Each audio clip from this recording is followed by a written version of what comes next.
Now, for every person here, we have interest in getting into the tech space, and that's why we've booked to be part of the conversation today. That's why we enrolled to be here today.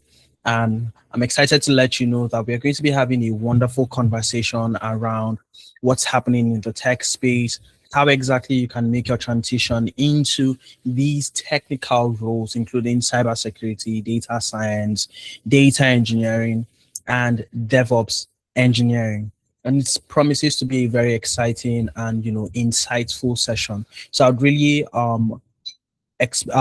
encourage everyone to grab a pen, grab a book somewhere around you, so you can take notes down as we go through the session. Right? I mean, I'm the one facilitating the session, but I'm sure there's a lot that I could learn as well. And so I have my notepad and I have my pen to take things down. So please ensure that you do the same. And if there's any points where you have a question, you can feel free to drop that in the chat. I would make sure to go over the chat and respond to every single questions in the chat. Now, as we go through the session, I am going to be reaching out to every single person individually at the end of the session, right? And you would also be getting access to the recording of this session, as well as, the documents that were used, the slides that I'm going to be sharing right now. So in order to not miss out on that, please make sure that you fill the attendance form that my colleague is going to be sharing in the chat. I'm going to drop that in as well. Just make sure you do fill that out, and would be sure to be able to reach out to you. All right, I'm dropping the link right now in the chat. Just make sure you fill out the attendance form so that we can reach out to you with more details, and I can follow up after the conversation today. So who are we? Some of us booked this session for the very first time to interact in this session, but we don't know who exactly this organization is. For some of us, this is our very first interaction with Tenalytics. Tenalytics is a leading ed tech brand that has been in existence for over 5 years now. And in this time, we have trained more than 3,000 people, helping them to transition into the tech space. Some of the things that has helped us to achieve this would be, bringing in teams of, expert talents into our organization that are training people who are interested in getting into the tech space. And our focus is majorly on bridging the gap and lowering that entry barrier into the tech space. For a lot of people, they have interest in getting into tech, but a lot of us do not understand how exactly to make that transition. We do not know where to start from, or even what skill we should even learn in the first place. So Tenalytics, by design, is meant to not just help you identify what tech skill might be right for you, but also guide you towards getting the necessary skills, gaining experience in the space, and ensuring that you have the right support as you make this transition. And so we have put together a team of experts, people who have worked with large corporations and organizations like Apple, Microsoft, McKinsey, and Amazon. And they'll be bringing their wealth of experience into the classroom and into every conversation that you're going to be having as you interact with Tenalytics. And who am I? You might be wondering, who is this person and what really qualifies him to, be in front of us today? My name is Jedidiah Usara, and I have over 5 years of experience in the tech space. I've worked as a data scientist, machine learning engineer, AI engineer, and even a DevOps engineer. And I've worked with organizations across the US, Nigeria, Canada, and so many other regions. I've led several data science teams in Nigeria as well as in the US. And I'll be bringing my wealth of experience in all of these industries, in all of this work. At the same time, I've also, trained over 1,000 people, helping them to make their transition into the tech space. So I'll be bringing my wealth of experience and knowledge in the industry into the conversation that we are going to be having, as well as my experience, in the classroom, training over 1,000 people, helping them to transition into the tech space. So you be rest assured that you'll be getting an in-depth level of understanding of how you can make your transition. And I won't just be giving you, stories. I'll actually be sharing with you, true data, right? I'll be sharing with you my personal experience on how you can make this transition, and evidence backed from every other students that has been able to pass through my classroom or pass through training with us here at Analytics. It's exciting to see everyone here, and this session promises to be an amazing, amazing one. I'm looking forward to the more conversations and interactions that we're going to be have.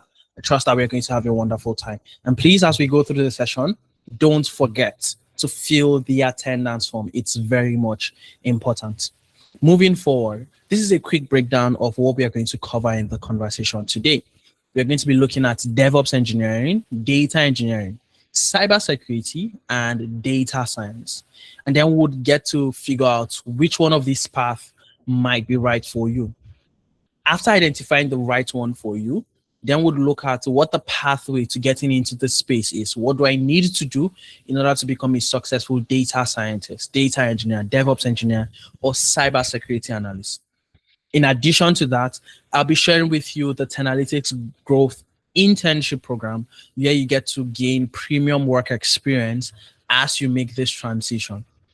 And there's a special discount available for everyone that sticks around to the end of the session.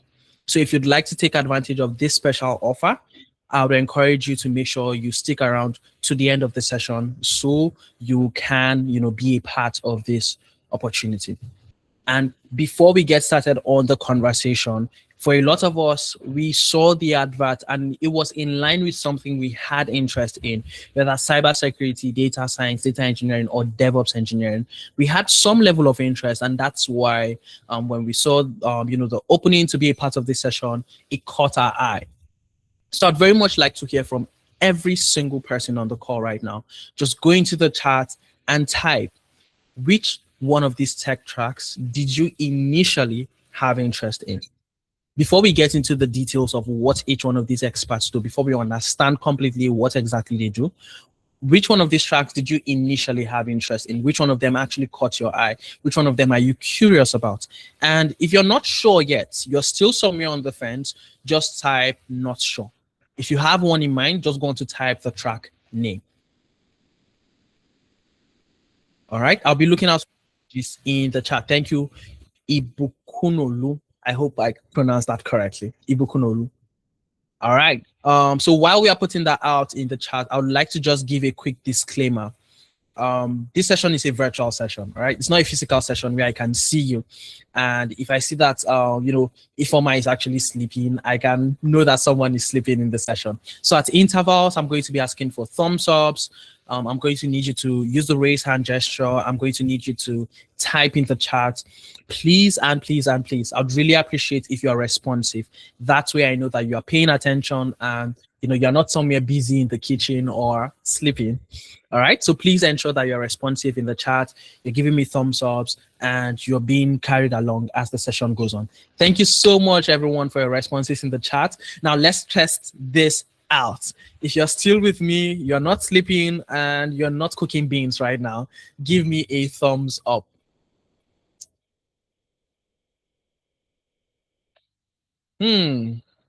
Okay.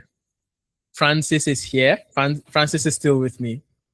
Abdul is still with me. Interesting. Thank you so much, everyone. Thank you so much, everyone. So let's go on into the chat and just type in which one of these tracks you are interested in. So I see Ibukunolu says cybersecurity, Oluwole says cybersecurity, Ifoma says cybersecurity, Abdul says cybersecurity, Faridat says data analytics. That's interesting. Francis says DevOps. That's interesting. Yeah. I hope I'm pronouncing that correctly. Yeah says DevOps. Kish says cybersecurity. It seems like we have a lot of cybersecurity people here. All right. That's interesting. Let's get into the meat of the session. And I'd like to start this session with a very interesting story. How many of us have heard about the organization Targets? It's a US-based organization, but I think they have branches in the UK. I'm not sure, but it's a large organization. You've probably not, been a customer, but you've probably heard about them. If you've heard about the company Target, just give me a thumbs up. Just indicate with a thumbs up. Even if you're not a customer, you've heard about it, or you've seen their campaign somewhere, you've seen a flyer or a billboard or something. Just give me a thumbs up. You've heard about Target. Okay, interesting. Interesting. Now, Target is a large retail brand in the US. And a couple of years ago, they had their team develop this very interesting model. The purpose of this model is actually to predict women that were pregnant amongst their customers, to predict which customer is pregnant, so that they can send tailored campaigns. They can send, coupons, and send, discounts, pamphlets, and the likes of that, and say, oh, we have a bundled package. If you're buying diapers and, baby clothes and whatnot, buy this as a bundled package, you get this particular level of discount. You understand that kind of thing? So they developed these interesting models so that they can be able to tell, oh, this person is pregnant, and they were able to tell that based on the person's shopping pattern, based on the person's shopping records. So basically, they were collecting data on every single transaction, and the way they could identify whose data is worse was by tying a unique ID to each customer's credit card. So if you walk into the store, you buy something, they create a unique profile for you, attach a unique ID, and whenever you use your credit card, the records of that transaction is tied back to that unique ID. All right. So think of it like your bank. You open the bank account, they give you a unique account number. If money comes into the account, it's attached to the account number. If money goes out of the account, it's attached to the account number. So the same thing Target was doing. If you buy something online from their store, that's whatever record it is, what you bought, how much you spent, all of that record is tied back to that unique ID. If you buy in the physical store, whatever you buy, all of the data about that transaction is tied back to that unique ID. And pretty much every business does that, really. Some of us already have, like a customer profile with certain retail stores, and you get like a discount. If you spent over $1 million with the business, they give you like a coupon. Have you experienced something like that? You have a customer profile with maybe a supermarket. Give me a thumbs up if you've experienced something like that. Just give me a thumbs up if you have. You have like a customer profile and they say, oh, you've been one of our loyal customers, and so we are giving you this coupon. How do they know you have been loyal? Because they've been tracking all of the transactions that you've been doing. So Target was doing the same thing, pretty much the same thing. But what they saw was an opportunity. Let's take this data, let's predict who is pregnant, and then let's send dedicated marketing campaigns to these pregnant people. All right. And they were kind of doing it low-key so that people will not realize. It's like, instead of them coming up and saying, oh, we noticed that, or we have predicted that you're expecting a baby, and so we are giving you this XYZ, right? That might look really, right? That might look really creepy and scary. So instead, they were trying to be sly with the whole thing. And basically, they were pushing out these marketing campaigns. They were kind of running it on a low key. They'll send it to your mailbox. When you walk into the store, they try to engineer your entire experience so that they get you to actually buy, right? And they're able to make this prediction as accurately as possible. So they developed this really amazing model, and it was great. They had it in their systems, and it was running fine. And then something interesting happened. One day, a man walked into the store and was raising an argument. It was pretty furious, like very angry, and was really, I want to speak to the manager. What's the meaning of this? They were sending those marketing campaigns to his teenage daughter who was only in high school. And the man was really furious. Like, are you trying to put ideas in our head? So you're sending these pamphlets, pregnancy tips, coupons, you're sending pamphlets on, baby diapers, baby clothing items, and the likes of that. And you're sending it to my teenage daughter. Are you trying to put ideas in her head? Are you trying to get her to want to get pregnant? What exactly is the meaning of this? Right? And so it was a whole argument. It was a whole issue. The man raised concerns. The manager tried to calm him down, tried to resolve the whole issue. And the man eventually left, right? They tried to calm him down, tried to resolve the whole thing. He left. And then a while later, the manager of that branch of Targets thought to just reach out to the man and follow up. Oh, We're sorry about this situation. We're sorry about what happened that time. We really apologize. It won't happen again, blah, blah, blah. And when he reached out to the man said, oh, you were somehow right. You figured out that my daughter was pregnant before we found out. Right? We actually found out later that the girl was actually pregnant. So, yeah, no need to apologize. It's fine. And this is a very true story, very much verifiable. You can go on Google and pretty much search about it.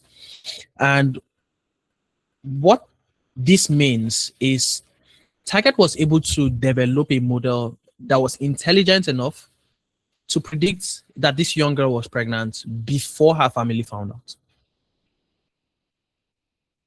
And the same thing pretty much happens in our everyday life. There are certain purchases that you make that you might not have wanted to make, but somehow you were engineered to make that purchase. Have you gone on a shopping platform before and it's like everything that kept popping up was something you were actually interested in buying? Probably you didn't buy because maybe you didn't have the money at the time, or you just had to exercise some level of discipline. Have you experienced something like that? You just come on a shopping platform and it was like almost everything that came up on your feed was like something you were actually interested in, something you would actually like to buy, something you would actually like to get. Give me a thumbs up if you have experienced something like that.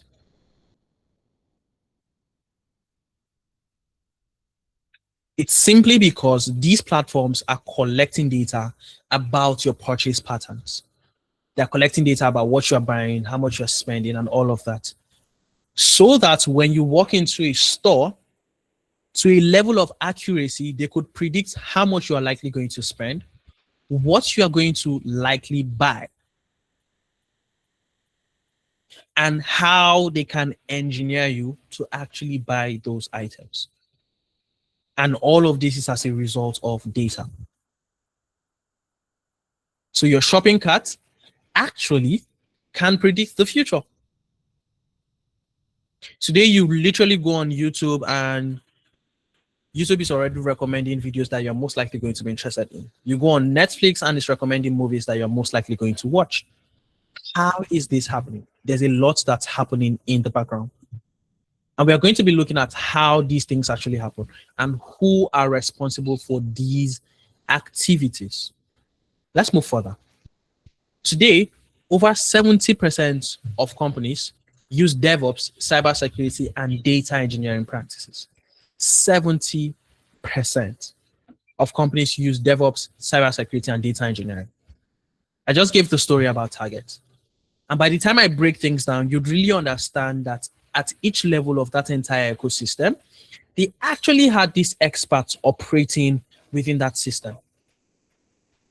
I'm going to start with the model itself that was able to make that prediction. That was developed by a data scientist or a machine learning engineer.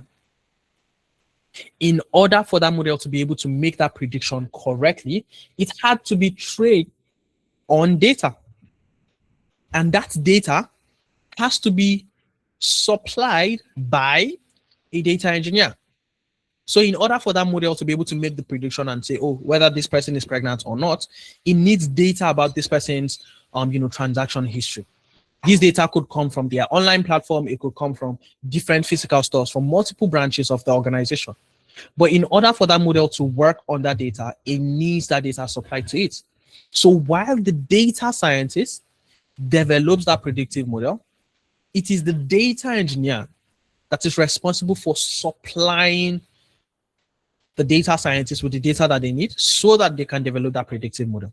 Now, once the model is developed, it does not end there. They need this model to actually work within their systems. The model does not end up on, the data scientist's computer. It does not just exist there. It has to be embedded into Target's ecosystem so that by the time you walk into the store, by the time you're making a purchase, they can already predict and say, oh, this person is possibly pregnant based on what they're buying right now and based on what our model is predicting, and it's working in real time. So while the data scientist develops that model, the DevOps engineer is the person responsible for embedding that model, into the already existing system. And if there's at all an update to the model, which will be done by the data scientist, the DevOps engineer makes sure that that new update is also brought back into the system and updated. And then to crown things all up, the cybersecurity expert is responsible for protecting the entire ecosystem. The data, the model, the software, and the code that enables everything to run smoothly. The cybersecurity analyst is responsible for protecting that entire ecosystem. So we see how these technical experts work hand in hand in order to make things work.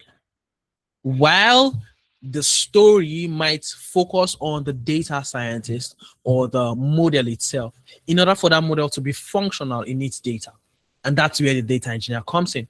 In order for that model to actually work within the organization, it needs the DevOps engineer. And in order to make sure that that model is protected, the cybersecurity analyst is required. Target has this model. It gives them a competitive advantage because now they can target these women early. They know who is pregnant. They can target this person early, and they can get the right, the right outcome that they expect. You can imagine if their competitors lay their hands on this same model. If they can hack into target systems, steal that code from them, they literally would start operating pretty much at the same level. Or if they even break into the system and get access to the data that Target has about their customers, that would have a huge implication on Target, right? That would have a huge implication, not just socially or on the brand itself, but it would have huge legal implications as well as financial implications. And I'm just going to cite an example, really. I think about 2 years ago, there was a healthcare organization in the UK that had a breach. And I think this organization is actually affiliated to the NHS. You can actually Google this as well. Very much verifiable story. They had a breach, and that resulted to over 32 million pounds lost that year. If a business makes 32 million pounds in a year, I think we can say that business is doing really well, right? If you agree with me, give me a thumbs up. If a business makes 32 million pounds in a year, I think you would agree with me that this business is doing really, really well. Now, you can imagine a business losing 32 million pounds. And this was not money that was lost in the business. It's money that they lost due to a breach. Because someone broke into their systems, they lost over 32 million pounds. Guess what happened? That same year, the business had to invest over 1.6 million pounds just that year on upgrading their cybersecurity systems and hiring the best talents that they could find. Imagine being the cybersecurity expert that they were hiring at that time. That'd be a huge cash out for you, right? Sounds interesting, right? But there are many, many opportunities. We've seen how impactful the work of a data scientist could be in the story of Target. We are also seeing how impactful the work of a cybersecurity analyst could be in, the healthcare breach that I just spoke about. In order for these systems to be fully operational, they need these experts. And what we are seeing is that over 70% of companies today rely on these experts in order to be operational. We are seeing a burst of AI literally everywhere around us. Everywhere you turn today, you hear AI this, AI that. But what a lot of people do not know, or what a lot of people do not realize, is that all these AI systems rely heavily on data. When you ask ChatGPT a question and it's giving you a response, ChatGPT is not coming up with that response. It's going back to its bank of an abundance of data and looking for what couple of words are actually accurate enough to answer your question. So it's relying on the abundance of data that it can find from the internet, from files, from documents that it has been trained on. And in order for this to be successful, you need a data engineer that supplies the data to that AI model so that it can give the right kind of result or outcome that you expect it to. So while we are seeing the AI mandates, and we are literally seeing AI everywhere, and when we talk about numbers, we are seeing AI contributing over $4.4 trillion annually to the global economy. This gives rise to demand for these roles, for these experts.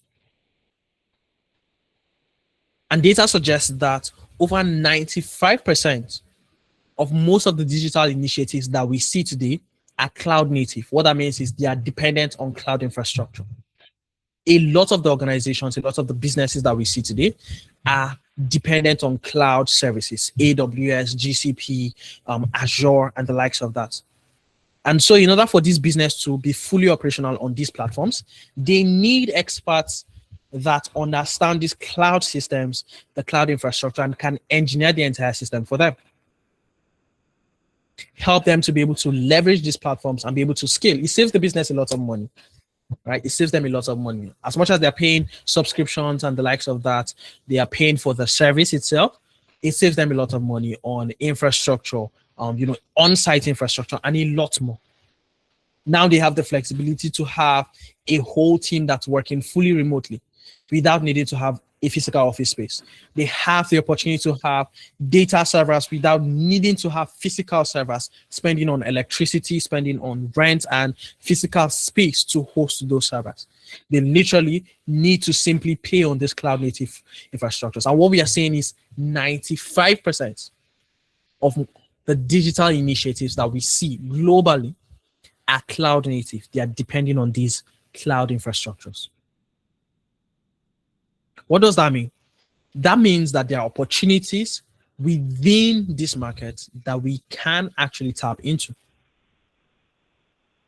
If we look at the data engineering space today, there's a 60% global shortage in capable talent. And this is very much verifiable data. 60% global shortage. Who is going to bridge that gap? As much as data is being generated, I explained to us. As much as AI is being developed, I explained to us that this AI relies on data in order to get the work done. And how does it get this data? Data engineering. DevOps engineering is projected to have a 21% expansion. 21% expansion. It's increasing in demand, especially as security becomes fully integrated into code. And today you hear about roles like DevSecOps, an integration of DevOps and cybersecurity. So we are seeing that these roles are actually very much relevant in today's global tech market. All these roles are amongst the top in-demand jobs with strong salaries and growth. Even though they have different focuses, the data engineer supplies the data scientist develops the predictive model, the DevOps engineer makes sure that the model is functional, can be updated, can be integrated into a functional application or system. And then the cybersecurity expert protects the entire ecosystem. They have different responsibilities, but their roles are very, very crucial. And what we see today is a lot of reports, a lot of data that backs up this fact. This is the Future of Jobs report by the World Economic Forum. This is a global report. And what we see here is jobs that are currently in demand and are projected to grow, continue to grow in demand. Now we see DevOps, cybersecurity, data engineering, data science, machine learning are amongst these jobs that are projected to grow. They are amongst the top jobs in demand and are projected to grow in demand. And that beckons the big question. What exactly do these experts do? How exactly can I position myself for these opportunities? How exactly can I become a DevOps engineer, a data engineer, a cybersecurity analyst, so that I can tap into this market? Now I know there's an opportunity here. Now I know that there's job security because these jobs are projected to increase in demand, which means more jobs are going to be created and I have more jobs that I can actually get into. So how exactly do I get into this space? The very first thing you need to do is to identify which one of these roles you want to get into. And so in today's session, I'll be breaking down what each one of these experts do and then how you can position yourself for these opportunities and how you can break into this space. Now, Earlier in the session, I asked each one of us to, just share which one of these tracks we actually had interest in. What I'm going to do now is break down in detail what each one of these experts do, and then we can be able to make a much more informed decision. And at the end of the session, I'm going to be reaching out to every single person individually so that I can answer your very much personal and individual questions. So if you'd like to take advantage of that as well, I'd encourage you to make sure that you fill the attendance form so that I have your details and can reach out to you later on. Right? I just dropped the attendance form right now in the chat. Make sure you fill it out so I have your details and can be able to reach out to you after the session today. Thank you so much, everyone.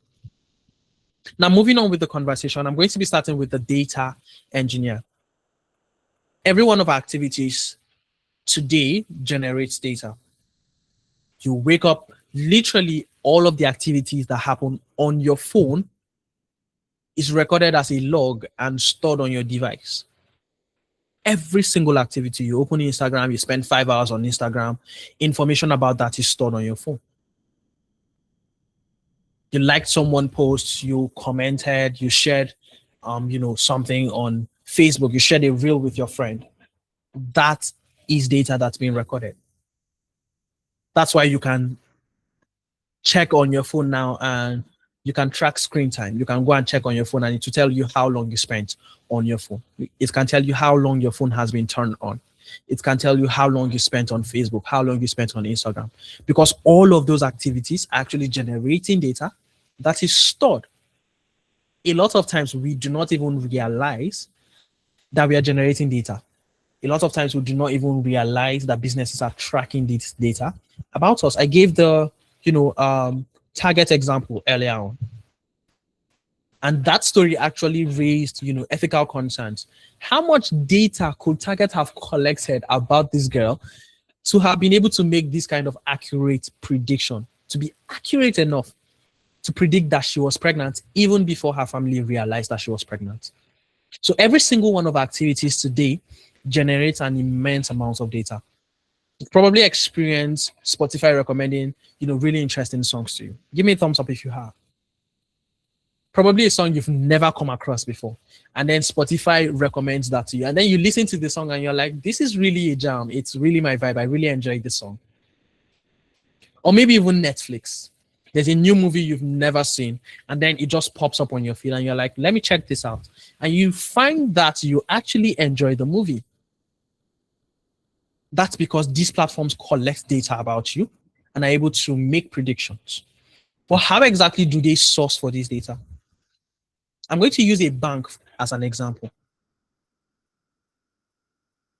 I would assume that everyone on the call right now has a bank account, and we have transactions on multiple different platforms.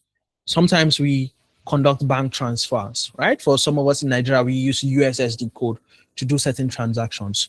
You use your bank card to pay on different platforms, and certain platforms already have details about your bank card that when you go back on that platform and you perform a transaction, you do not need to enter the details about your bank card anymore. You literally just need to pass in the amounts, put in the necessary details without even needing to put your bank card anymore. You probably just need to put a code, verify that, and you're good to go. And all of these transactions happening across multiple services. While these transactions are happening, your bank is keeping track of every single activity. Have you ever wondered how come they're able to do that effectively and efficiently? You pay for Netflix. They have that record that you actually perform that transaction. You transfer money to someone. They have that record that you perform that transaction. You performed a card transaction at your local store, or maybe even for some of us in Nigeria, using your bank card to get some cash at the ATM. And your bank somehow has all of these records, even though they are happening on different platforms. That's because there's a data engineer somewhere in the background that has built pipelines to make sure that this data flows from all of these different sources into a central location that allows the business to have a comprehensive data record. The data engineer think of them as construction workers that build highways that allow for data to travel from where it's being generated down to where it is being stored, or even down to where it's being used. And while they're performing these actions, while they're building these highways, they are also responsible for one very crucial task, and that is transforming the data into a usable format. So while the data engineer is sourcing for data from, online platforms where you're shopping, from the ATM that you're using to get cash, from, online bank transfers, from, the USSD code transactions that you have performed, while they're sourcing for all of this data need to be transformed into a specific format. It needs to be transformed into a consistent format so that everything can be stored into a central database. And so that if an expert like the data analyst needs to, put together something like your bank statement, which would be your complete transaction history, they can pull all of that data from one central location. They no longer need to start going to the ATM to see, what transactions happen on the ATM, what transactions happen online, what transactions happen here, what transactions happen there. The data engineer is responsible for sourcing data from all of this platform. So they build these pipelines, source for all of the data, and then transport them into the central location. And like I said, while this data is being transported, they also transform it into a usable format. So most of the data we generate is usually very much messy. So while the data is being moved, they make sure that it's transformed into a usable format. And the contextual deliverable, what exactly is the outcome of the work of a data engineer? They make sure that there is an existent data ecosystem from where data flows from where it's being generated to where it's stored and down to where it's being used. That entire ecosystem is designed by the data engineer. They also ensure that this ecosystem that they design provides clean data. Remember, I mentioned along the line of transporting the data from where it's being generated to where it's being used. They transform that data. They make sure that they clean the data and make sure it's ready for analysis. It's ready for the data scientist, business analyst, or data analyst that would actually use these data. And so some of the roles or responsibilities would include building ETL or ELT pipelines, right? These are technical terms: extract, transform, load. They source for the data, they transform it into a usable format, and then load it into a central database. They leverage APIs so that they can scrape for data from multiple platforms. They also design and manage cloud warehouses, right? So if you're interested in cloud engineering, this is your guy. This is where you actually want to get into. They manage and make use of cloud platforms like Azure, BigQuery, Snowflake, and the likes of that. They write code primarily in Python and SQL, since they are going to be interacting with database. And they transform data into a clean and useful format. They ensure data quality. Whatever data you are getting from a data engineer, you can use with a level of trust that it has actually been transformed into a usable format. They don't just feed you with the raw data like that. They actually transform it before pushing it into a database or pushing it to the data analyst. So the data analyst, with a level of confidence, can trust that the data I'm getting from the data engineer is useful. I can go on with my analysis with this. So if you are interested in this, keep in mind some of the technical things you're going to be looking into: SQL, Python programming. You'll be using cloud platforms like AWS, GCP, Azure. So if you're interested in cloud engineering, this is where you should be looking at, right? You'll be using big data tools like Apache Spark and orchestration flows. And some of the soft skills you might need to have would include system thinking. Remember, I described them as construction workers. They are building pipelines, they are building highways for data to flow through. So if you're someone who thinks in systems, or you like solving problems, you like constructing, building scalable systems, then this is the track for you. Before we move on to the next role, I'd like to hear from everyone on the call. If the role of the data engineer makes sense to you, just go into the chat and type data engineer. If you're confused, if it doesn't make sense, just type I'm confused, and I'll just give you a brief recap. If the role of the data engineer makes sense to you, now you understand what a data engineer does. And with a level of information now, you can actually get into this role knowing what it is. Even if data engineering is not what you want to get into, at least you understand what this role is about. So Hamed says, I'm confused. Interesting. I'm going to keep it simple. We perform transactions every day. I'm going to go back to the bank scenario. We perform transactions every day, and every single activity generates data. Your ATM, the transaction you perform at the ATM generates data. The bank transfer you do generates data. In order for the bank to give you your bank statements, your full transaction history, they will need to pull all of this data, correct? In order for this to be successful, the data engineer builds pipeline that sources for this data, collects the data from the ATM, collects the data from the online platform, the online banking system, collects the data from, local POS machines, collects the data from, USSD records of transactions, and transports that data into where it is being stored or to where it is being used. Does this make sense, Hamed? Faridat. I only see Mauli respond data engineer. Are the rest of us confused? Does this make sense now? What the data engineer does? They simply put transport data from where it is being generated to where it is being stored and where it's used. That's the most basic way to explain it. Data is being generated at point A. They transport that data from point A, where it is being generated, down to where it's being stored, and also down to where it is being used. All right, fantastic. Now we'll be moving on to the second role, the data scientist. And I'm taking a sequential, order here from where data is being generated to where it is being used. So while the data engineer is responsible for transporting that data, they don't just transport this data and keep moving on with it. They actually transport it to a specific location. In most cases, this will be either a database or a data warehouse. Now, this data is not just meant to sit in that database. It's meant to be used. Businesses leverage this data in order to make predictions, in order to come up with decisions that can help the business move forward. I gave the Target example, right? I gave the story about the predictive model where Target was able to predict this girl's pregnancy before her family found out about that. That's an example of a model that scientists can actually put together. So a data scientist is focused on building predictive models. They apply statistical systems in order to develop algorithms that can anticipate future outcomes by identifying patterns in data and then making predictions off of them.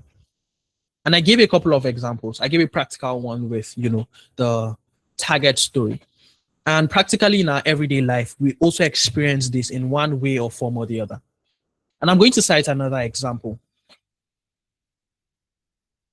Have you experienced being somewhere before?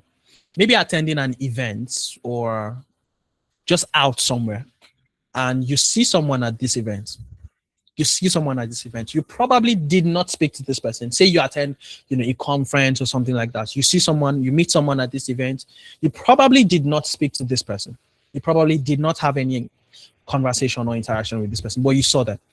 And then you go back home and go on Facebook, and next thing you see is this person appears on your Facebook feed, and Facebook is recommending them as someone that you could be friends with. They're giving you a friend suggestion for this friend. Give me a thumbs up if you've experienced something like that. It could have been on Facebook or even on Instagram. You just saw this person as a friend suggestion on Instagram for someone you could actually be friends with. Have you ever wondered how that happened? It sounds like magic, right? It sounds like magic. Or have you ever wondered how you go on a shopping platform and pretty much everything you see is something you are actually interested in getting? Have you ever wondered how Instagram curates your entire feed? How all of the content you see are actually things that you're interested in? TikTok, Netflix, YouTube. Have you ever wondered how Spotify recommends songs to you? It's as the result of the job of a data scientist happening in the background. They develop models that can predict what you are likely going to be interested in. They have data about that person is stored on Facebook. The person you saw at the event, data about that person, Facebook has that. What kind of things they're interested in, what kind of places they like to visit. Because a lot of us post literally on Facebook and we share, oh, I'm at XYZ place today. I'm at XYZ place tomorrow. And then they see that there's a pattern in your data and this person's data. And then there's one other crucial data that seals the deal. the fact that both of you shared a location at one point in time. So the assumption is you probably have had some interaction, or at least you have seen each other.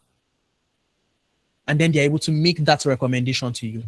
A data scientist is responsible for building a model that's able to make that kind of prediction. And it really goes beyond, this social context. Businesses are able to predict what you are likely going to be interested in. That's why you go on shopping platforms today and they're already recommending certain things for you. You go on certain platforms today and they literally, quite literally, engineer your entire experience on the platform. A data scientist is responsible for developing models that can predict outcomes based on data. A data scientist can predict what our next sales cycle is going to look like based on the patterns in our data. And they can give recommendations. What action should the business do in order to ensure that we are able to achieve the right kind of results that we want? So how do they achieve this? What are the deliverables of a data scientist? They train predictive machine learning models. And these models are trained on data. How do they get this data?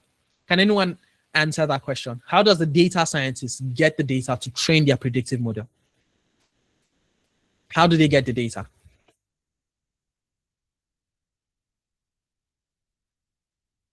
How does the data scientist get the data? Any ideas? Thank you. From the data warehouse. It's supplied by the data engineer. The data warehouse, the data lake, the database, it's supplied by the data engineer. So we see how the previous expert helps make sure that the data scientist's work is successful.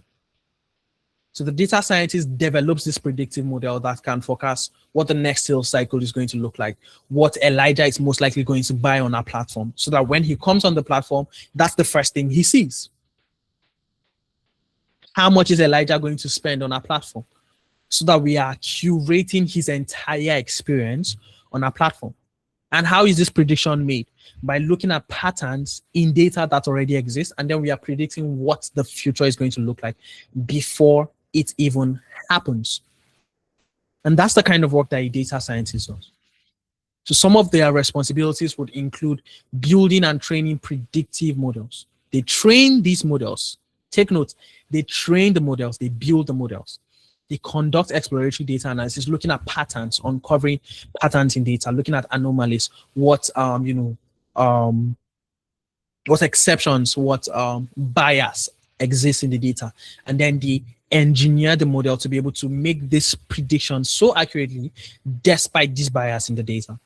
They design experiments, A and B testing, and the likes of that. And then they translate business problems into data context so that they can be able to, develop algorithms that can answer these business problems, can answer or solve these business problems. So they take business problems, convert them into data problems or some mathematical or statistical context so that they can develop an algorithm to solve these problems. Their technical skills would include writing Python code, working with libraries like Python and scikit-learn, right? Using statistics, probability, and developing machine learning algorithms so that they can predict future outcomes. Soft skills would include intellectual curiosity. If you are a curious person, you want to figure out, how did this thing happen? What will happen? I want to know what will happen in the future. If you're that kind of person, then data science is the perfect track for you. If you're curious about what will likely happen in the future, if you're curious about storytelling, you're curious about outcomes, and you're curious about ambiguous problems, because a lot of times with your work as a data scientist, not a lot of times anyway, sometimes there's no clear answer, and you really have to figure it out as you go. You have to look into the data and really dig deep and deep to see if there's an actual pattern that you can replicate for your model to learn and be able to make a prediction. So if you're someone that's curious, you have a curious mind, or you are interested in problem solving, you enjoy ambiguity. Even if your problem is complex, ambiguous, you are still interested in actually uncovering that. Then the data science track would be a perfect fit for you. In summary, the job of the data scientist is to look at data, look at what has happened, look at why these things are happening, and predict what will likely happen in the future. And they do that by developing algorithms that can learn from patterns in data and make these predictions. Before we move on to the next role, I'd like for you to type DS, stand representing data scientist, if the role of the data scientist makes sense to you. Just type DS. And if it's not clear, just type I'm confused. And I'll be sure to iterate that. Just type DS in the chat if the role of the data scientist makes sense. Fantastic. Fantastic. And now moving on to the next role. The DevOps engineer. And I'm going to ask you a really interesting question. Have you noticed the recent changes on Instagram? A lot of things have changed. A lot of new features exist on Instagram right now. I don't know about you, but I spend a lot of time in Instagram. That's why I'm using Instagram a lot as an example. Maybe you use Facebook, whatever platform you use. You've probably noticed that a lot of changes has happened on these platforms. New features are being embedded into the system. You probably used the application yesterday. You probably used it in the morning. And later in the day, when you open the application, you are seeing a completely new feature that you did not see a couple of hours ago. Give me a thumbs up if you've experienced something like that. I'm going to use an example with Facebook. The way Facebook looked in 2005 is completely different from the way it looks right now. On Instagram, you can now watch Reels on Instagram at 2x speed, which is really interesting, right? This is a feature you saw on TikTok, but now it's on Instagram. I'm sorry, I'm on these platforms a lot, right? And that's why I noticed these tiny changes. How exactly did this happen? Instagram did not need to shut down and tell us that, oh, we need to shut down for 2 days so that we can roll out a new feature on Instagram. Or we need to shut down for a couple of hours so that we can update the application. They did not need to stop their operations. It was still functional. They rolled out a new feature and the application was still very much functional. How is that possible?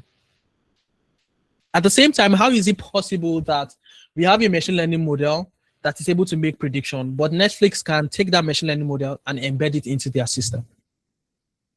And once it is being embedded into that system, they can also update that same application so that it adapts to your changes. You could literally, have you experienced this as well? You are watching one video on YouTube or you are doing a research about something. So you watch a series of videos about a particular concept. And then every time you come on YouTube, they are showing you videos about that thing. Maybe you've been asking, what is data engineering about? And every single time you come on YouTube, it's showing you videos about data engineering. And tomorrow you start watching videos about cybersecurity. And now every time you come to the platform, it's showing you videos about cybersecurity. Have you experienced something like that? Have you also heard stories that Instagram algorithm has changed, YouTube algorithm has changed? When did this thing change?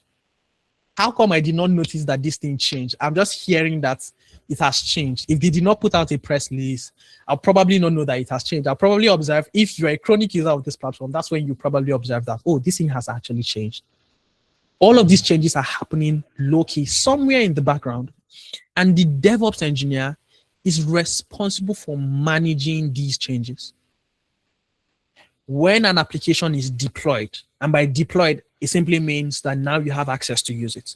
It's now live. You can now download the application. You can make use of it on your phone, on your computer, or whatnot. The application has been deployed, and new features need to be added to this application. The DevOps engineer is responsible for making sure that whatever update is being made is integrated into the already existing platform without needing to shut it down completely. So they manage that entire software development lifecycle from when an application is developed. Even though they are not responsible for developing the application, they are responsible for making sure that that application is deployed. And like I said, deployment simply means that now it is available for you to use. They are responsible for making sure that Instagram is functional. When a new update is developed by the software engineer, the DevOps engineer is responsible for making sure that that new update is embedded into the already existing application and you can actually make use of it. So they automate this deployment process and they manage CI/CD pipelines, continuous integration, continuous development. A new, piece of code, a new algorithm, maybe something developed by the data scientists, a new machine learning algorithm has been developed and they need to embed it into the system. They are able to integrate that into the already existing system. They make sure that the system is stable, it is scalable, and it is timely in its delivery. At the same time, making sure that the system does not go down. So they are very much responsible for monitoring these systems and checking, is it performing at the level we expect it to? Is the algorithm still optimal? Is it still, working according to the user's usage pattern? Or are we noticing a change in our user behavior? And now we need to re-engineer our algorithm or re-engineer our application. So they monitor the performance of the already existing platform. And if there's need for a change, they communicate that to the developers who then roll out a new algorithm. And remember, again, the DevOps engineer is responsible for now taking this new algorithm and putting it back into the system so that it's now functional and can adapt to the changes that we see in the market. So the DevOps engineer is a very crucial person in the software lifecycle, in the development lifecycle. And so they are responsible for automating software deployments. Again, like I explained, deployment is simply making sure that the application is available so that you can start using it. They're responsible for maintaining CI/CD pipelines. They develop new features and then they integrate it into the already existing systems. CI/CD is simply continuous integration, continuous development, and it's a continuous cycle. They manage infrastructure as a code. They monitor system health, like I explained. If an update needs to be rolled out, they monitor the currently existing system and check, do we need to make changes to what we currently have? And then they communicate that to the right, stakeholders. That change is made, and then they make sure that it's deployed into the application. They also integrate protocols, security protocols, and that's why today we hear about roles like DevSecOps, which is simply an integration of DevOps and cybersecurity. And this takes us to the next role, which is cybersecurity. But before we look at cybersecurity, I'd like to ask on the call, if this makes sense, you understand what a DevOps engineer is. In summary, it's simply CI/CD. That's the most basic way, right, to explain what a DevOps engineer does. Continuous development, continuous integration. New updates are made available, and then they are integrated into the already existing platform. If this makes sense to you, type DevOps in the chat. If now you understand what the DevOps engineer does, type DevOps in the chat. Fantastic. Thank you, Faridat. Thank you, Francis. I'm glad that we're very much on track. Now this takes us to the final role, which is the cybersecurity engineer. And this is basically the man responsible for the entire ecosystem, the man or woman, really, because some of the best, experts I know in this space are actually women. So whether the man or woman responsible for handling this entire infrastructure, the cybersecurity expert or the cybersecurity engineer is the person responsible for protecting the entire system, the data, the infrastructure, the code, the network, the platforms, everything that the organization runs on. The cybersecurity engineer is responsible for all of this. Recently, I was speaking to one of my friends. He's a tech founder here in Nigeria. And I asked a very interesting question, right? What was the major challenge? What's the major challenge that they faced as a business? This is a tech startup that has raised hundreds of millions of naira in funding for this, platform that they have. And I asked what was the biggest challenge that they faced. And he explained that the biggest challenge, I really assumed it was going to be actually getting users on the platform. Because this is a very noble idea, something that's very much open in the market. So I asked, what was the biggest challenge that they had? I honestly thought it was going to be either funding or getting people onto their platform. But his answer was really interesting. And he said the biggest challenge that they've had is actually people trying to stress test their systems. People that are trying to break into their system to steal their code, pretty much steal their entire idea. Stress tests coming onto their platform. That's the biggest challenge that they've had. He went for that to tell me that the two most paid people right now within the team are the DevOps engineer. Sorry, not the DevOps, the cloud engineer rather. The cloud engineer and the cybersecurity guy. Because the cybersecurity guy is pretty much working 24/7, making sure that no one breaks into their system and steals their code or gets access to their user data. At the same time, the cloud engineer is responsible for the entire ecosystem, the entire infrastructure that runs the entire business. They are dependent on cloud systems, like I explained earlier. And as much as they have all these other experts, they have AI tools that are being embedded into their systems, which is what the data scientist develops. They have user data that helps that code to run and all of that. Because of the current situation that they find themselves in, they find themselves having these experts being the highest paid people, stress testing their system. And I gave the example of the health tech brand in the UK that had to spend over 32 million pounds after one breach. You can imagine if they had reinvested that in the business, how much more they could make as a business. But now they had to spend that much because of one breach. So the cybersecurity expert is responsible for protecting systems. The cybersecurity expert is responsible for protecting that entire infrastructure, the code, the network, the data that is needed, right? Because there are bodies today that are responsible for making sure that data is used ethically. The amount of data that online platforms have about you is so much. And thank God that today there are policies that protect you who is generating this data. If not, you can't imagine the amount of data that these platforms can get access to. There are restrictions to how they can actually use this data. And the cybersecurity expert is one of those experts that are responsible for enforcing these compliance policies and regulations within an organization. At the same time, they are protecting this organization against cyber attacks. So simply put, they are responsible for protecting digital assets within an organization. And these assets could be the data. Yes, the user data is an asset. There are companies that are literally paying millions in order to get access to user data. So yes, that is a very vital asset that needs to be protected. Number two, the code that actually runs this data, that actually gets the entire platform to work. And number three, the network within your entire organization. Data is moving from point A to point B. We want to make sure that that data is encrypted. It moves from point A to point B without being breached at any point. So the cybersecurity engineer is responsible for that entire security infrastructure, the entire security ecosystem. Some of their roles will include identifying threats, identifying vulnerabilities within the system, and making sure that they are able to reinforce the security.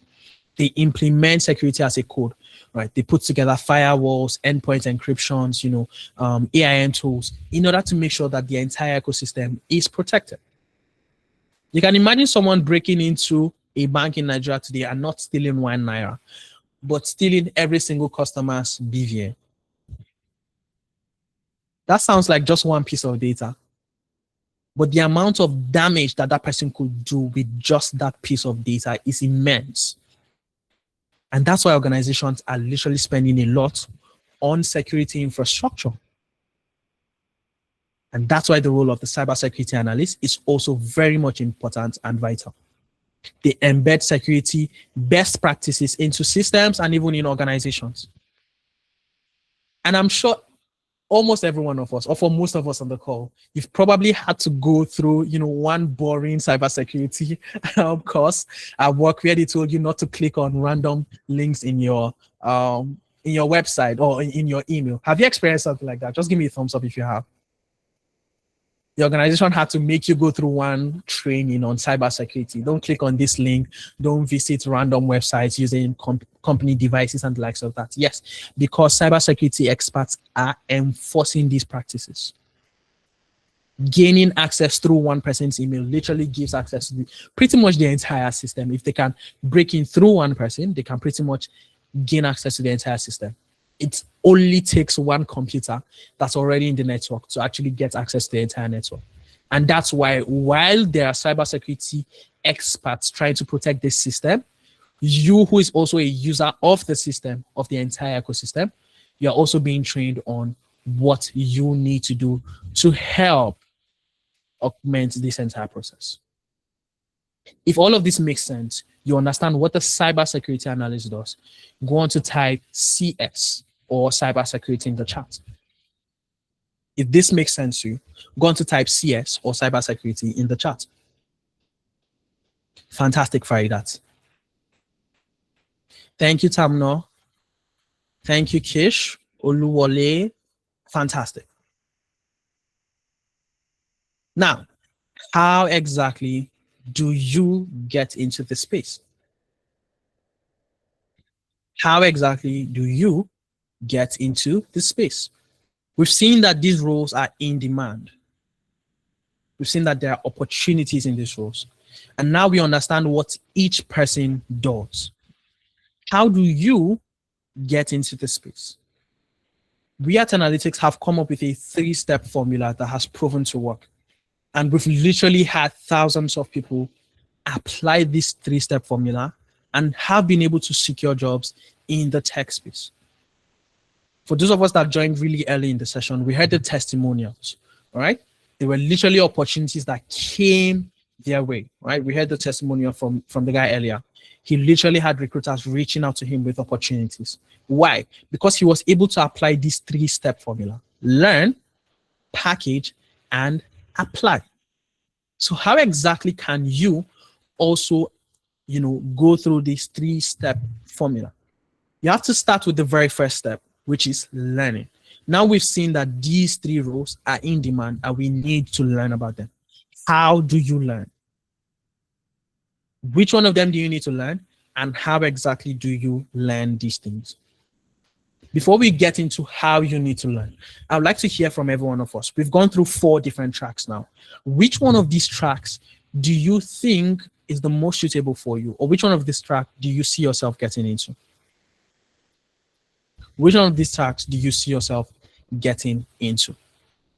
I want you to type that in the chat. And if you're not sure or you're confused between 2, just write the name of those 2. If you're confused between maybe DevOps and cybersecurity, just type that in the chat. And I think I'll just take a couple of the questions here and then we'll get back. Are DevOps the same as cloud engineers? No.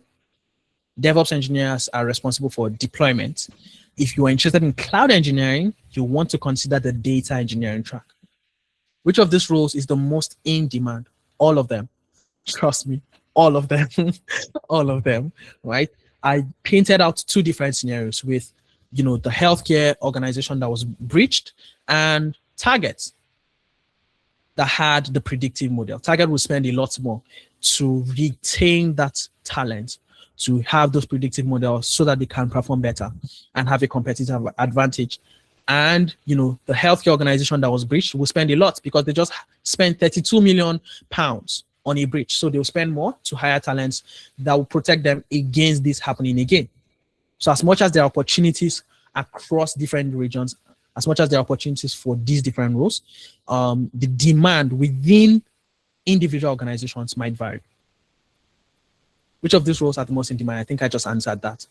We do training every month on IT security, exactly, to show how crucial and important that is. As cloud certified cloud professionals, how easy would it be to navigate into DevOps? So you're a cloud engineer, you're looking to get into DevOps. Absolutely, there's an opportunity for you here. Cybersecurity analyst, okay, these are the responses. What roles we are actually interested in getting into. And I see Nkosi says data science, fantastic. Welcome on board. I see Tamino says cybersecurity, interesting. Mauli says DevOps engineering. Robert says cybersecurity. Oluwale says cybersecurity.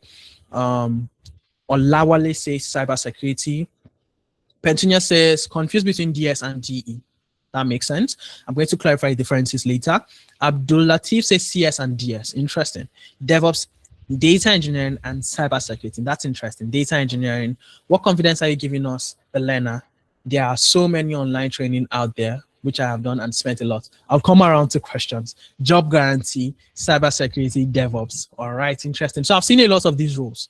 Now we are going to talk about how exactly you can position yourself for these opportunities. And like I said earlier, I'm going to be reaching out to every person on the call, but I would need you to fill the attendance details, the attendance form, so I have your details and I can reach out to you so we can have a more personalized conversation and I can give a more personalized recommendation to you. All right.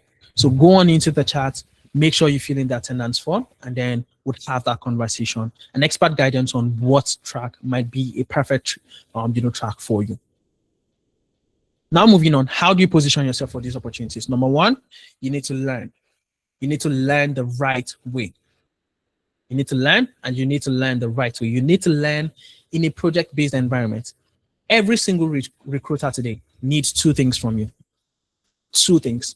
And I'm telling you this as someone who has been on both ends of an interview, of a recruitment process, both someone who is being hired and someone who has had to hire tech talents into an organization.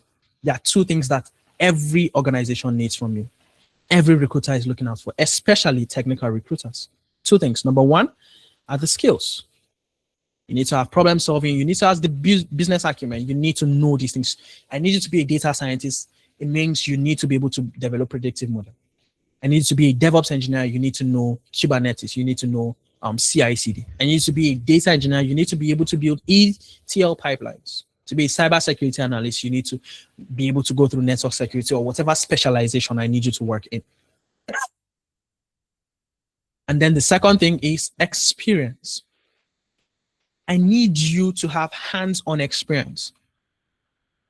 That UK-based organization who had to spend £1.6 million in setting up a cybersecurity infrastructure and hiring good talent will not want to hire someone who is a complete novice and does not have practical experience in that space. They're spending a lot of money and they will not want to hire someone who is a complete novice in the space. So besides having the skills, besides telling them, oh, I know these things, you actually need to show tangible experience. You need to be able to show tangible proof. My Nigerians will say show workings, right? No be cho. So how exactly do you show workings? Let's start by looking at the skills first.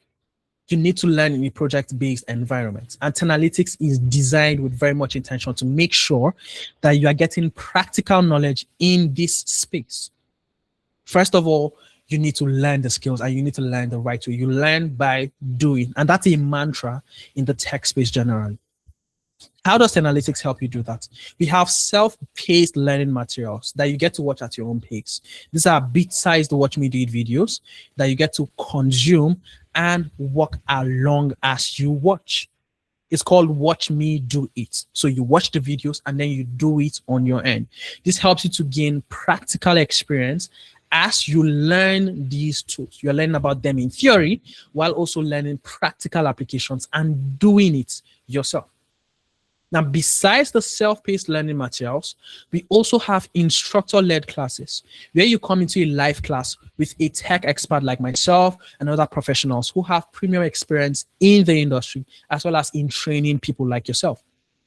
We'll take you through an instructor-led classes where we are working on a practical case study, which is an actual project, which we're working on end to end. And by the time we complete the live class, you would have completed an end-to-end project using one of these technical tools. So at the end of your training, you actually have a collection of projects that you have worked on across multiple tools in the specific domain that you're interested in. At the same time, you do not just have this practical knowledge, you also understand it theoretically. And there's so much flexibility to your learning because now you have flexible, structure to how you get to consume the learning content. And then we have live classes happening on alternating weekends, which gives you a little more time to digest everything that you're learning on the program. While this is embedded into the program, we also are very much intentional about making sure that you are able to secure a job. Our focus is not just on equipping you with these technical skills. We want to see you actually get into the space. When I spoke earlier, I mentioned that Analytics is really intentional about lowering that entry barrier for you who is coming from the healthcare space, for you who is working as a class teacher, for you who is working in the bank and you want to move into cybersecurity. How can you make that transition? So while learning the skill is one part, you need to be employable. How do you package yourself? Taking us back to that 3-step formula. You learn. That's the first step. Now, how do you package? You need employability skills. You need a CV that portrays and positions you as a cybersecurity analyst, as a DevOps engineer, as a data engineer, as a data scientist. You need your CV to reflect you in that light. You need a LinkedIn profile that showcases your expertise in this space, that serves as public proof public proof of competence in this space. And this is something that has proven to work for a lot of our students. I personally have benefited from this. I've had organizations literally reach out to me through LinkedIn with opportunities simply because my LinkedIn profile is well optimized. And if you Google my name right now, LinkedIn is probably the first thing that will pop up. If you go on to search for Jedidiah Osara on LinkedIn, on Google, LinkedIn is probably the first thing that's going to pop up. Why? Because my LinkedIn profile is optimized. And if someone needs to hire me and they Google my name and they see Jedidiah Osara on LinkedIn and they are seeing so many content, trust me, if you Google my name, you're probably going to see data science, machine learning, something related to tech. That's most likely what you're going to see. Why? Because now I don't just have the technical skills, but there's social proof. And there's evidence, right? I'm showing workings again, maybe cha. So how exactly do you show workings? How exactly do you have that social proof, which show you how you can leverage LinkedIn, which is a social networking platform? We had the testimonial area where this person got an offer through LinkedIn. They literally reached out to him. You can imagine sitting in your house, not needing to work on your CV, not needing to apply to a job, not needing to go through the stress of an interview, going through, that nervousness of stepping into the interview and answering all of these really interesting questions, and literally just sitting and they offer you a position simply because you have an optimized profile. We actually train you on how you can do that. We train you on how to navigate the market, what recruiters are looking out for, right? We've seen that they need skills, they need experience. How exactly can you navigate this space? We take you through interview preparation. For a lot of us, eventually, it's going to be our very first interview for a cybersecurity role. It's going to be your very first interview for a data science role. It's going to be your very first interview for a DevOps engineer role. So how exactly do you scale through that interview? What kind of questions should you be expecting in that interview? And how should you correctly answer these questions? You have an idea of what you should say, but that might not be what the recruiter is expecting from you. So how exactly do you give the right answers? And that's why we have the interview preparation session. Here you have a recruitment expert that's guiding you what to expect in the interview and how to answer the questions correctly.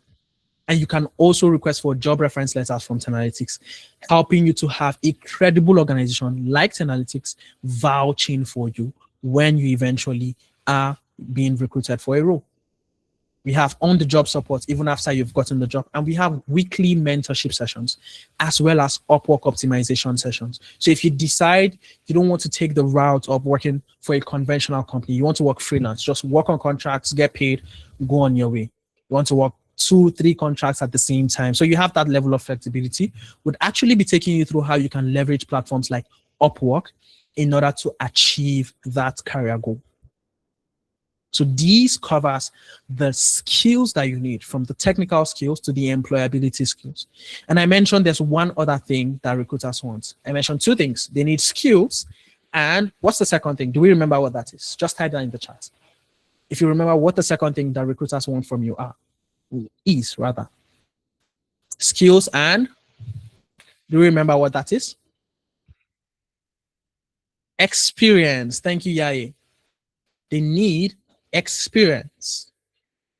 And in our Nigerian slogan, I said, you need to show workings, no be cha, right? So how exactly do you show experience? You've never worked as a cybersecurity expert before.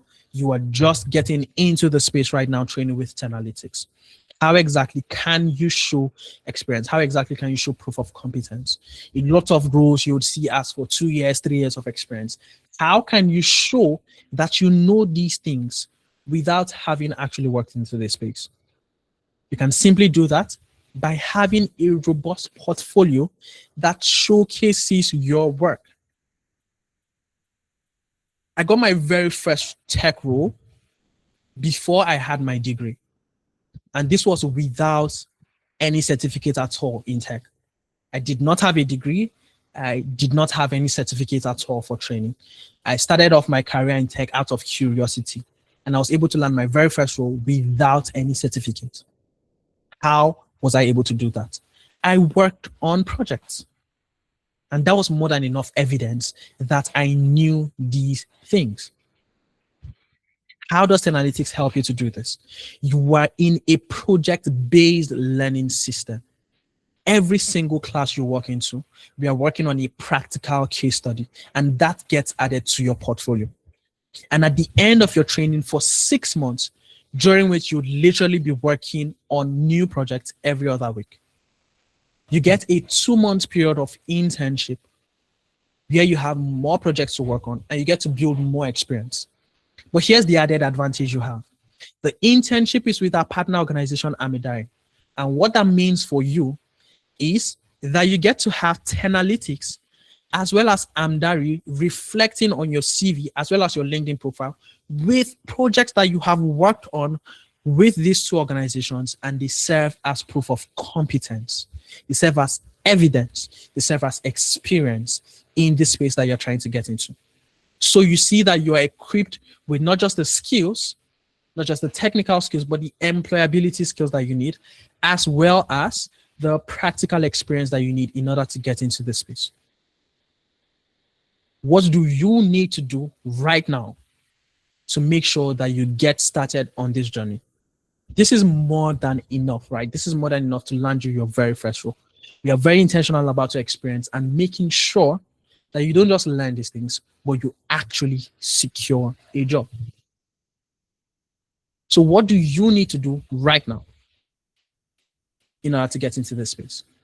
The first thing you need to do is decide which one of these tracks is the right one for you. And we have done that already. All right. The next thing you need to do is to enroll for our next cohort, which is starting on the 11th of April. And like I mentioned before, for every single person that sticks around to the end of the session, there's a special offer for you.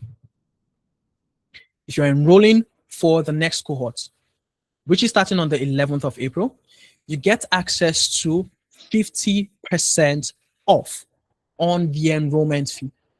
What that means is you get access to all of the benefits of being a participant at Tenalytics, from the training itself to working on your CV to helping you or walking you through how to revamp your LinkedIn profile, to preparing you for interviews, to mentoring you, helping you to understand how the data or tech space works, and helping you to navigate this journey, as well as helping you to gain premium experience and a 2-month period of internship. You get to enjoy all of these benefits at half the price. But here's the advantage you have. All you need right now to secure your slots and make sure you do not miss out on this 50% discount is to pay a minimal amount of $200. That gives you the flexibility to pay instrumentally over the next 3 months to get started in any one of this track. Here's the thing. While we are selling out at a 50% discount, there are a limited number of slots for this discount. A couple of our VCs came together to knock off the price to celebrate International Women's Day, right? The IWD month. And that's why we have this discount being available. So while it's available for a limited number of slots. So if you'd like to take advantage of this, you really need to pay your $200 right now. If you can, go on to secure your slot, and we can get started working with you in helping you to make this transition. Here's the advantage you have. Besides all of these incentives, besides all of these benefits, all right, the full package is meant to be 1,200. You're paying half of that, and you only need $200. My colleagues are already sharing the link in the chat. What you want to do right now is to click on the link that they're sharing and go on to get enrolled for the cybersecurity program. My colleagues are already sharing the link in the chat. What you want to do is go on to click on the link and go on to secure your slot instantly so that you can take advantage of all of these benefits and get started. And here's where it gets juicier. There are additional benefits to every single person that's getting enrolled right now on the call. And if you do not want to miss out on these opportunities and the discount, make sure you click on the link that my colleagues are sharing right now so that you can go on to secure your slots. And now to the additional incentives you get to enjoy once you make payments. One of which is you actually gain access to the founder circle. This is where you get direct access to have conversations with the founder of Tenalytics, as well as C-level executives. And you're getting expert guidance from these experts that have been in the space, have trained thousands of people, helping them to navigate, immigration choices, helping them to navigate career transition, helping them to navigate, the entire tech ecosystem. You are getting expert guidance from these industry leaders, and they'll be guiding you through personalized conversations on how you can make this transition. You also get immediate access to mentorship. The advantage you have here is that this puts you ahead of the curve. While others are waiting to start learning these things, start making their transition, you actually get immediate access to our mentorship from Tenalytics. And this comes with a lifetime access. You also get access to our alternative UK visa pathway sessions. This is an exclusive session, and not everyone gets access to this. But once you make payments today, you actually get access to these exclusive sessions. And at the same time, you also have lifetime access to benefits like the interview preparations. You have lifetime access to references from Tenalytics, and you have lifetime access to mentorship from Tenalytics. So you immediately start getting mentorship from Tenalytics. And even after you have completed your training with us, you still have access to these incentives: mentorship, references, and interview preparation. Trust me, this is a bundle package. And this is the best part. All of these incentives come with no extra charge. All you need is to pay $200 right now to secure your slot for the 50% discount, and that gives you access to all of the benefits at Tenalytics, including the extra incentives that you see at your screen. What you want to do right now is to click on the link that my colleagues are already sharing in the chat and go on to secure your slot. I'm sure we've had an amazing time in the session today, and I'm sure a lot of us are already securing the slot, right? I'm sure a lot of us are already going on to secure our slot for the discount. So I'd very much like to take a couple of questions while we are going on to secure our slots. If you're not sure what track you want to get into, right, what I'd advise you do is go on to lock down your slot for which one you think right now is the right track for you, so that you don't miss out on these benefits, so that you don't miss out on these incentives as well as the discounts. Go on to secure your slots, and just as I've promised, I'm going to be reaching out to every single person, and then we can have a much more personalized conversation. So if there's any need for you to switch, say you enroll for cybersecurity, and after our conversation, we come to a conclusion that it's actually better for you to go for DevOps, you can actually make that switch. I would actually help you to do that without missing out on this opportunity. So what you want to do right now is to click on the link, go on to make that payment. That'll be $200 US dollars, or 153 pounds. You want to click on the link, go on to secure your slot, and then when we have that conversation, if there's need for you to switch, you can make that switch, and you know that you're secured. You have access to these discounts as well as the extra incentives. So I'd like for everyone to go on to do that. And if you have any questions, I'll be sure to take a couple of questions before we log off for the call. I think I would start with going back to the chat and responding to as the questions in there. If you have any other questions, you can just go on to drop it in the chat. I'll respond to these and then we can call it a night. It's not opening a form to be filled. It's asking us to sign up for a form. Please can you try it from your end? T, can you confirm if that's the attendance form or the payment form? Okay. How much is the whole package for cybersecurity? Ebenezer, that'll be $600 right now because of the 50% discount. You only need $200 right now. Only $200 right now. So you lock down your discounts and gain access to all the extra incentives.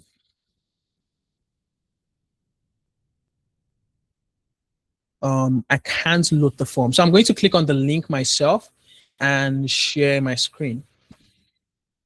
All right, so this is the link actually opening up on my end. Like the same link my colleagues are sharing in the chat. This is the link opening up on my end. What you want to do is click on that link and then scroll down and look at the track you're interested in. So if that's cybersecurity, you want to select, cybersecurity. If that's data engineering, you want to select data engineering. If that's DevOps, you select DevOps. If that's data science, you want to select full stack data scientist. Click on it and then go on to click on the button that says enroll now. And that takes you onto the next page. Just follow the prompt, right? Once you select the program, I'm using data science as an example. You want to click on enroll now. Now this pops up this form for you. Remember I mentioned that we have, a learning system that gives you access to, the learning resources, the videos and materials that you need to learn from, right? And access to your facilitators and the likes of that. You want to fill this form so that a unique profile is created for you. You could literally just use Google and move on, right? Just make sure you fill the form or use Google and then you can move on to the next page. For me, I'm going to sign in because I already have a profile. And once you're done, it brings you up to the next page. And in here, you get to see the payment structure. And just like I explained earlier, the full price is $1,200, but you have a discount of 50%. And all you need right now is $200. All you need right now is $200. Go on to select that, and you can go on to make payments. And in pounds, that will be £153. That's all you need right now to secure a slot. In total, you'll be paying $459.6. But right now, you only need £153.2 to secure your slot. And once you select the payment option, you want to go you want to go down here and check these two boxes. And then you want to click on pay now to complete the payment. So once you click on pay now, confirm these details, go on to pay now. Then you can select your most preferred payment option and go on to secure your slot. All right, so I'm coming back to the call to check what other questions we have. How much is the whole package for cybersecurity? Ifeoma, you only need to pay $200 right now or £153 right now to secure your slot. The full package is $600. You only need to pay $200 right now. Well, questions from DS to data engineer. How do I integrate the two? Data science to data engineer. How do I integrate the two? Two of them are actually experts that you find working together a lot. The data scientist needs data in order to train predictive model, in order to train AI models, in order to develop algorithms. And in order for them to do that, they need data. And this data is supplied by the data engineer. So the data engineer sources for the data. They look for it from whatever platforms this data is being generated from. They source the data, they bring the data in, then they clean the data, they transform the data and prepare it for use. Because most times the rawest form of the data from its actual source of creation is usually messy. So the data engineer transforms this data and makes sure that it is ready for the data scientist to make use of it. So if you're interested in working fully backend, you don't want to tell any stories, all right? And you still want to work with data, then data engineering might be the right path for you. Because the focus now is on sourcing for data, transforming the data, making sure that it is stored and readily available for use. The data scientist, on the other hand, is the person that uses the data, develops predictive models, speaks with business stakeholders and sees, oh, is this addressing the need we needed to do? What other patterns are we observing in our, users' behavior, and how do we factor that into what we have? How can we track this specific data? We've noticed that we need this data in order to get this prediction. So how can we get this data? How can we get our customers to generate this data? And then the data engineer says, okay, we need these customers to generate this data. How can we get them to do that? The business discusses that, generates the data. The data engineer collects the data from the user and then brings it back to the data scientist. So it's an ecosystem, and each person is working hand in hand, right? So if you're interested in the engineering part, you just want to work back end. You don't want to have any interaction with the business. Source for data, supply it, manage the database. That's it. Then data engineering is perfect for you. But if you want to actually analyze the data, you're someone that's very curious. You like solving problems, you like solving puzzles. Both of them are problem solving and intensive. But if you like solving puzzles, you like ambiguous work, and you're interested in working within this same ambiguous space, but at the same time having interactions with business, then data science might be a good fit for you. So you can integrate the two, but keep in mind that they are two different experts. I enrolled on Wednesday. Does it mean I am not included in some of the incentives you mentioned? Tamnotonye, I would have to verify that, and maybe during our conversation I can confirm that for you. All right? Just make sure you fill the attendance form so I'd have your details to reach out. Francis, can you access the recording, please? Yes. For you to gain access, make sure you fill the attendance form. All right? If you have filled out the attendance form, no worries. Please, how sure is the training? I need the assurance. I have paid a lot online training. Right? Ebenezer, here's what I want you to do, right? Go on YouTube, search for Analytics, and you'd see plethora of evidence. Lots of people that have been able to make this transition just like you, right? And this is me showing workings as well, all right? This is me showing workings from Analytics, maybe all right? The confidence you have. One thing I can guarantee you, taking a training with us here at Analytics, one thing I can guarantee you is that you definitely have opportunities. You definitely find yourself in lots of opportunities. You definitely find yourself in interviews, right? But it comes down to you. How well you doing these interviews? And one thing I can guarantee you is Analytics will guide you all the way. But you need to be committed to this process. And if you do, trust me, you can literally get a job before you even complete your training with Analytics. And I'm not just saying this for saying sake. I'm saying this because I have personally seen, I've personally trained people, I've personally had people go through my class that were able to secure jobs, that were able to make this transition even before they completed the training.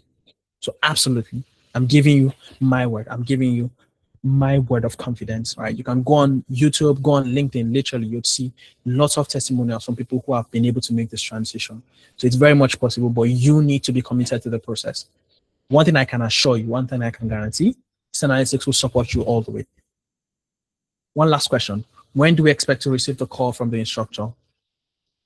Between today and tomorrow is Sunday, so probably not. Between today and Monday, I'll definitely be reaching out. I'm reaching out to everybody this evening, right? I'm reaching out to everybody this evening. I'm going to schedule personalized calls with everyone, so we have a one-on-one conversation, and I can answer and clarify any questions that you have. But now what you want to do is pay the initial deposit so that you don't miss out on these discounts and the incentives. All right. It's been a wonderful conversation so far. It's been wonderful speaking to everyone. And finally, before we drop off, I'd like to hear from us. Which role, which track have you enrolled for? Type that in the chat. Which track have you enrolled for? Or which track are you currently enrolling for? You're currently paying for? How flexible is the training? You have bite-sized videos you get to watch at your own pace. You have classes happening on alternating weekends, so you get to, complete your training at your own pace. You have flexibility to the structure. All right, so Tamno has already enrolled for cybersecurity. Grace has already enrolled for cybersecurity. Grace, did you just make payment? Give me a thumbs up. I'm assuming you just did. I'm paying for cybersecurity analyst. Fantastic, Ebenezer. Go on to SecureSlaw right now so you don't miss out on these benefits. I'll be looking forward to having you on track, really. Okay, Jean, Grace paid last week. Fantastic. All right, I want to hear from us. Which role, which track have you paid for?